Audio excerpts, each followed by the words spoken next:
ऐ वतन वतन मेरे आबाद रहे तू, मैं जहाँ रहूं जहाँ में याद रहे तू। ये जिनके दिल का जज्बा है वो हमारे सबके प्यारे और लाडले नेताजी श्री ताराचंद छेड़ा हैं। जी हाँ, जो गुजरात लेजिस्लेटिव असेंबली के मेंबर रह चुके हैं मांडवी की ओर से, और उससे भी ज़्यादा गौरव की बात ये है कि जो minister of the state for cottage industries, salt industries and cow protection रह चुके हैं।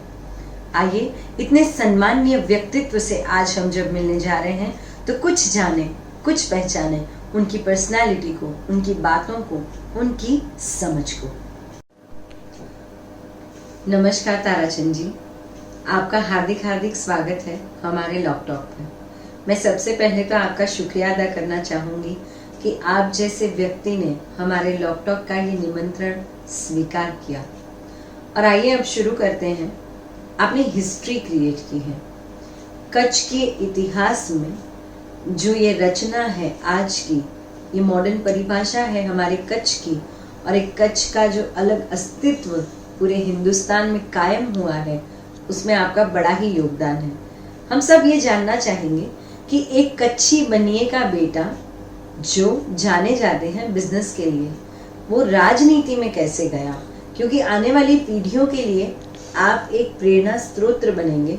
तो हम सब जानना चाहेंगे, हमारी यंग जनरेशन जानना चाहेगी कि आप राजनीति के साथ कैसे जुड़े। मुझे पहले से ही राजकारण का बहुत ही शौक था, लेकिन एक कांग्रेस की जो बात है ये मेरे दिल के अंदर में नहीं बैठती थी।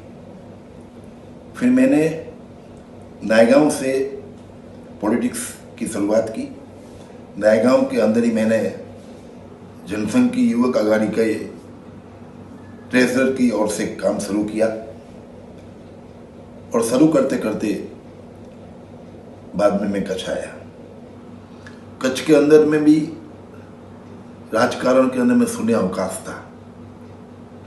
कोई अपना भाई, अपना कोई श्रेष्ठी राजकारण की बात करते थे तो वो दूर भागता था। मैंने सोचा कि राजकारण को अगर ऐसे हम सब लोग छोड़ देंगे तो फिर राजकारण के अंदर में हम कहेंगे राजकारण खराब है, उसमें अच्छे लोग नहीं हैं।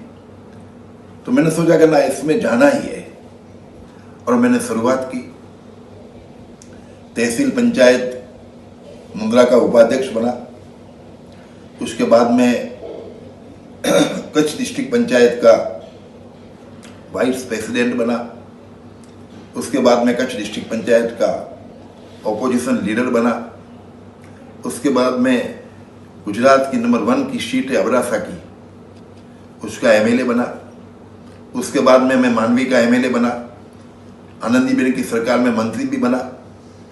और मेरे सोच में एक ही बात थी कि जनसंघ जो आज आगे आ रहा है, लोग जनसंघ को नहीं पहचानते हैं, लेकिन जनसंघ के सिवा इस देश का कोई विकल्प नहीं है।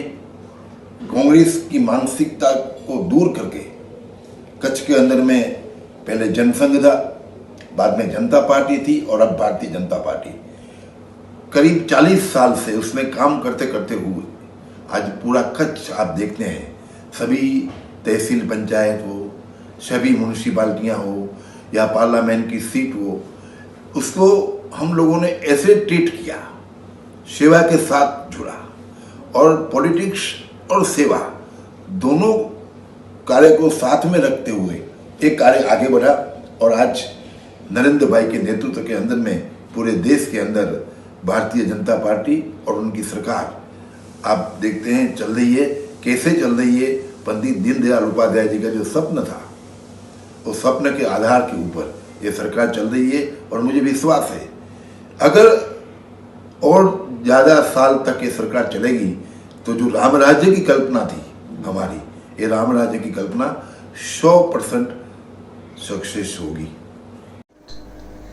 कच्छ की ऐसी परिस्थिति निर्माण हुई कि काफ़ी सारी कच्छी कम्युनिटी मुंबई या पूरे विश्व में फैल गई, पर आप कच्छ के साथ ही जुड़े रहे।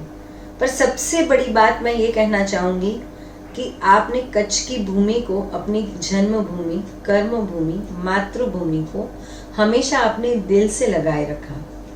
और जो मुंबई में बसते कच्छी थे या फिर विश्व भर में जिन्होंने प्रगति की, जो आगे गए, उन्हें कच्छ की असलियत बताई और उन्हें भी कच्छ से जोड़े रखा। मैंने काफ़ी सारी बातें सुनी हैं आपकी बचपन से कि कई सारे ऐसे डोनेशंस हैं जो आपकी वजह से कच्छ में मुंबई के या हमारे कच्ची समाज के अग्रणियों ने दिए हैं।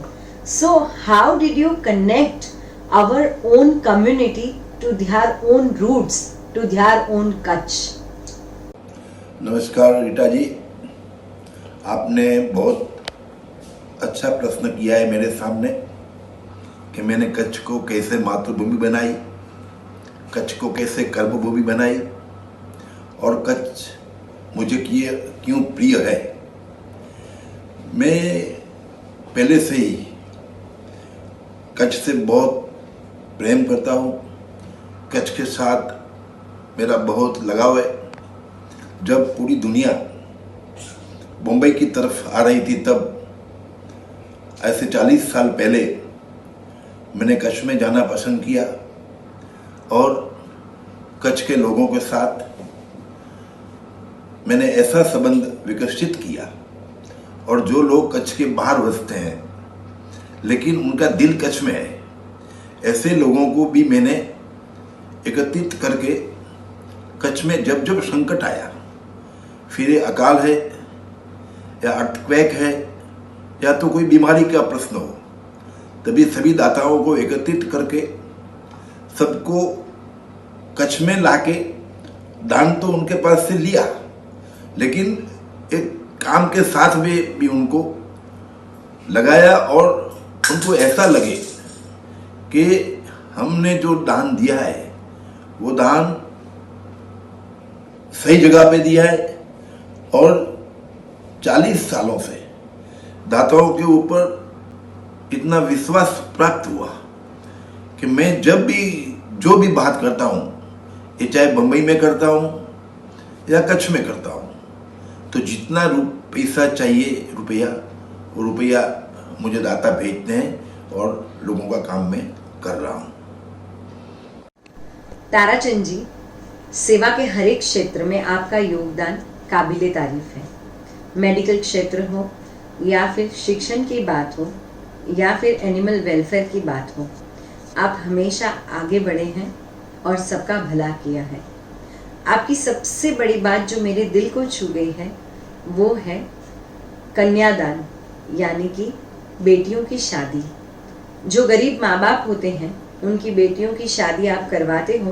और आपके एक इंटरव्यू में मैंने ये सुना था कि वो बेटी का बाप चाहे 500 रुपये दे या 5000 रुपये दे या चाहे कुछ भी ना दे, पर हम उस बेटी को आशीर्वाद देते हैं, 11,000 रुपये का बॉन्ड देते हैं।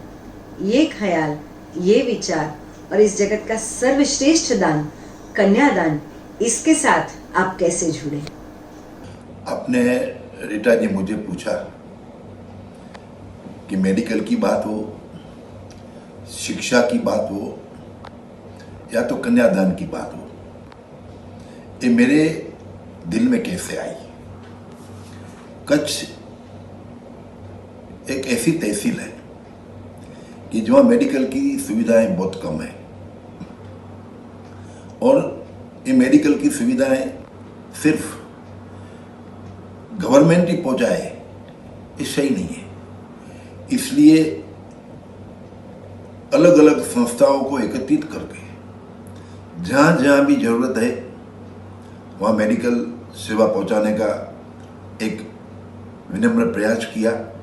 और जब जब कोई भी परिस्थिति हो, उस परिस्थिति में वहाँ पहुँच के ही, जिसका हमने नाम दिया मांगो त्या मेडिकल कैंप, जहाँ भी ज़रूरत है वहाँ मेडिकल कैंप के द्वारा लोगों की सेवा करने का एक प्रयास किया और ये प्रयास में हम सफल रहे। जब मैं विधायक बना तब मेरे विधानसभा क्षेत्र के अंदर में बहुत शिक्षकों की कमी थी और हर कोई प्राथमिक शाला के अंदर शिक्षक नहीं थे। मैंने दाताओं को एकत्रित करके गांव के ही मित्रों को मैंने तैयार किया कि आप युवान हैं, आप शिक्षित हैं, आप आपकी स्कूल के अंदर में जब तक आपको नौकरी न मिले तब तक आप सेवा देंगे। सब लोग तैयार हो गए और करीब 200 से ज़्यादा लोग तैयार हुए और हमने इस शालाओं के अंदर में उनको स्थान दिया। ये योजना गवर्नमेंट को इतनी पसंद आई तो गवर्नमेंट ने भी ये योजना का अमल किया और पूरे गुजरात और पूरे कच्छ में जहाँ भी शालाएँ हैं, स्कूल हैं, उसके अंदर में शिक्षकों की कमी की जो बात थी वो हमने पूरी की। तीसरी बात आपने की कन्यादान की, तो मैं जिस स्तर पर बैठता हूँ कवियों जैन महाजन और सर्व सेवा संघ में, तो ऐसे ऐसे परिवार आए, उन्होंने बोला कि हमारी लड़की की शादी करनी है, हमारे पास सिर्फ 10,000 रुपया है, 30,000 का खर्चा है, हम 20,000 रुपया ब्याज से लेंगे, हमारी बेटी को हम उसके घर पे भेजेंगे, बाद में ज़िंदगी पर जो ब्याज है वो ब्याज हम चुकौते रहेंगे। तो मैंने सोचा कि ऐसे परिवारों को कि जिनके पास पैसा नहीं है और बेटियों की शादी करनी है, तो उनके लिए भी योजना बनाई और योजना का नाम हमने रखा महाजन नु मामेरू। इस योजना के अंतर्गत करीब 6 साल में 200 से करीब लोगों को कन्यादान देने का सौभाग्य मेरे को और मेरी संस्था को प्राप्त हुआ और ये कार्य अविरत चल रहा है और पूरे कच्छ से कोई नात ना, कोई जात ना, कोई बात ना, कोई भेद ना, कोई भाव ना, जो भी आए उसको हम फॉर्म देते हैं, वो फॉर्म भर के हमको देते हैं, हम इंक्वायरी करते हैं और उनको हमारे यहाँ ही हमारे कैंपस में ही उनकी शादी जैसे अपनी लड़की की शादी करते हैं वैसी शादी करके देते हैं और महाजन की ओर से उनको 11,000 का बॉन्ड और दाताओं की ओर से हर एक जो भेंट है वो उनको हम प्राप्त करके देते हैं। कच्छ की जो नेशनल एंथम कहा जाता है वो गीत मैं आपको डेडिकेट करना चाहूंगी। आए वलो असांज वतन मुझी मातृभूमि के नमन। आपका जज्बा है अपने देश के साथ, अपने वतन के साथ, अपनी मिट्टी के साथ जुड़ा रहना। कहीं पे आपने कहा था और मैंने सुना था और मुझे वो बात आज भी याद है कि आज मेरे पास पद है, आज मेरे पास सत्ता है और कल शायद वो मेरे साथ हो ना हो, पर मैं हमेशा जुड़ा रहूँगा मेरे कच्छ के साथ, मेरे वतन के साथ, मेरे कच्चियों के साथ। ताराचंद जी, इतना बड़ा जज्बा आपके दिल का, जिसे आज हम सलामी देना चाहेंगे और जानना चाहेंगे कि कोरोना की इस महामारी में आप कैसे लड़ रहे हैं, कैसे जूझ रहे हैं, अपने कच्छ को कैसे बचा रहे हैं। पूरी सरकार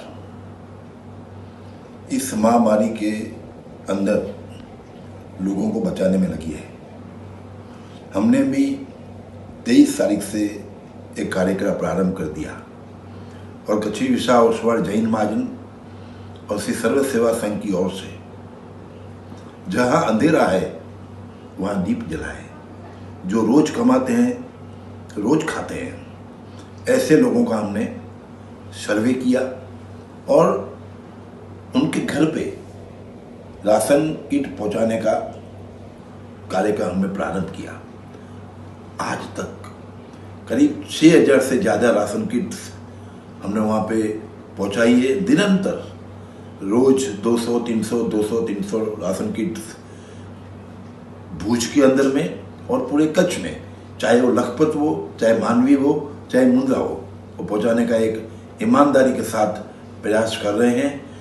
अडानी फाउंडेशन हो, एंकर वाला परिवार हो, आरती परिवार हो, नवनीत परिवार हो, इन सब परिवारों की सहायता से आज हम ये कार्य को आगे बढ़ा रहे हैं और मुझे आनंद इस बात का है कि कच्छ के अंदर में जो लोगों ने डिसिप्लिन का पालन किया है, इसकी वजह से कोरोना ने प्रवेश करने का बहुत ही कम प्रयास किया है। मुझे लगता है अगर थोड़े ही दिन हम अगर डिसिप्लिन का पालन करेंगे तो कोरोना को कच्छ में से कंप्लीट खत्म कर देंगे, ऐसा मुझे पूरा विश्वास है।